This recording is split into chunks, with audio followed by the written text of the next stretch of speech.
Yay, we have baby. Wahoo. Ah, so good. Let's pray together. Holy One, your word is a lamp to our feet, expressed in music, expressed in song, expressed in prayer. May these words and our meditations and our actions proclaim word as well on this day. Amen. At Waves yesterday, we had a lively conversation about our family tables, and most specifically about where family members sat at the table. Each of us had a different story. And so I just wanted to take a minute and have you talk to your neighbor about your family sitting at the table. Where did everybody sit at the table in your family as you were growing up? Just have a quick, don't look at me, look at your neighbor and have a quick little moment.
What was that configuration like? So when you had a guest at the table, what was that like?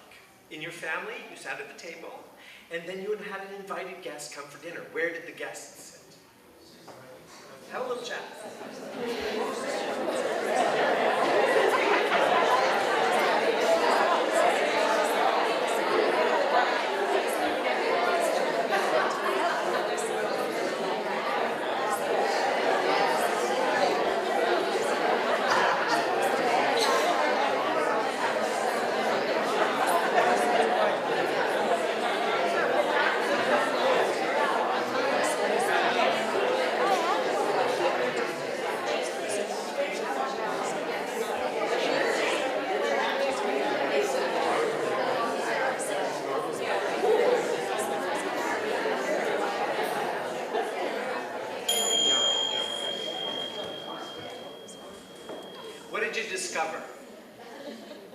What did you discover amongst yourselves? We're the same.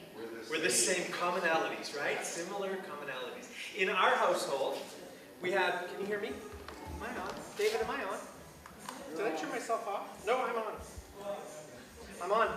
So in our household, we had a short rectangular table. Mom sat at this end of the table, Dad sat at this end of the table, and the window to the view of downtown Calgary was right there. Mom sat closest to the kitchen, Dad sat closest to the exit. I sat to the right of my mom, my older sister sat here, and my younger sister sat across from us in front of the window. She never got to see the view. In the dining room, it was exactly the same. Mom sat closest to the kitchen, Dad sat closest to the exit. I sat on this side, Pam sat across from us, and the guest sat next to Dad. Got the picture? Now, in our family, because my mother didn't like to cook very much, and she told people regularly that she didn't like to cook. If you got an invitation to our house for dinner, this was the ultimate surrender and symbol of my mother's hospitality, truly. If you got invited as a guest to our dinner, she was expressing probably her greatest vulnerability and her deepest kind of welcome. That was our household. And that was the ultimate act of hospitality.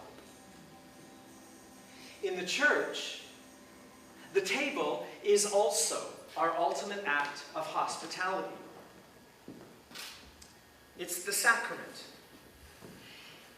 sacrament of, well, an outward sign of the invisible grace of inclusion, acceptance, welcome, unconditional love. This is our ultimate active, radical hospitality, is the table. Anyone who wants to eat the bread of life, and drink from the cup of the new covenant is welcome, no questions asked. We just said all of that, didn't we? We just enacted that as we gathered at this table. Did you notice it was a round table? Even though we do it differently around the world, and some of us have made up rules as to who can come to the table and who can't. When Jesus gathered at the table the night before he died, he called those who gathered at the table, do you remember what he called them? Friends. He called them friends. Do you know those words are brand new to us every time we hear them? It's like Jesus says those words for the very first time in our hearing when we gather at the table. And we know that as his followers and friends, he meant for everyone to gather. This gift was generous. It was free to anyone, but it was not cheap. And that's the problem with the table in North America. It's overflowing, isn't it? By what? Gluttony, perhaps. Unlike the table of Jesus Christ, our table requires that some people don't even get to a table. Our table turns people away. Now, let me tell you, I love snow peas. Anybody else like snow peas? They're my most favorite vegetable from the garden, right? It's the best. But in order for me to eat them in February, as if I need to eat snow peas in February, I have to buy them from China. Snow peas, mass-produced by a farmer in China who no longer feeds his family on the land that he has. He grows peas for me. And they're brought by cargo ship into the Vancouver harbor from China.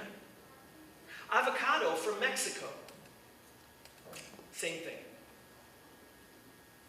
Pineapple from Hawaii, same thing. Did you know that kiwi fruit was first and is originated in Southeast China? Did you know that? It was brought to New Zealand and mass-produced there in New Zealand. That's where it's mass-produced. It was once called Chinese gooseberry, but the producers in New Zealand thought it would have more market appeal if they called it kiwi fruit. It's the only place that grows kiwi fruit. Brought to my table on a cargo ship. I think you get where I'm going with this, right? And that's just one issue around how we come to our table, feeding our appetite for cheap food, cheap grace. Our table, laden because of our own unsatisfied need for fulfillment, means that someone else's table in a developing country is empty. I'm sitting in class at VST with a brilliant student from Africa who is saucer-eyed almost every day by North America's sense of entitlement. In class Thursday, he said, for some, where he comes from, when he asks someone how they're doing, if they say, I ate 2 days ago, it was a good day for them. These are the ones we're being invited to remember when we prepare our table. Our table. These are the imaginary guests who are invited to sit at the head of our tables. When you give a banquet, says Jesus, invite the poor, the crippled, the lame, and the blind. Better yet, what if the worldwide table was a round table? What if no one had a higher or lower place? What if no one had more food than anyone else? Not only does Jesus welcome everyone to his table, and I'm hunching it would be round today. Every time we gather, he also reminds us that he came that we might have life and have it abundantly. This is true not just for North Americans.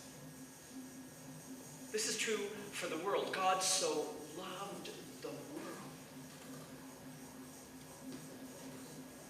My hope rests today on our capacity for compassion. We too are called to love the world. The world. Every time we buy something. Snow peas from China. Or not. May God help us as we love the world. May God help us if we don't. Amen.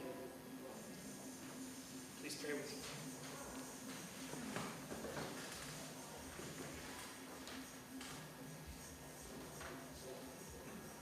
Holy One, the mystery of your presence comes to us in the sound of rhythm. Instruments that find their root in a faraway place. We give you thanks for the sound. A reminder that we are, in fact, one with each other, one with the world. You invite us to the table regularly, and we come grateful to be there. May we be reminded, though, of those who cannot be there, that we might be empowered to welcome them. Let this be written on our hearts, that it might serve the world. In his name.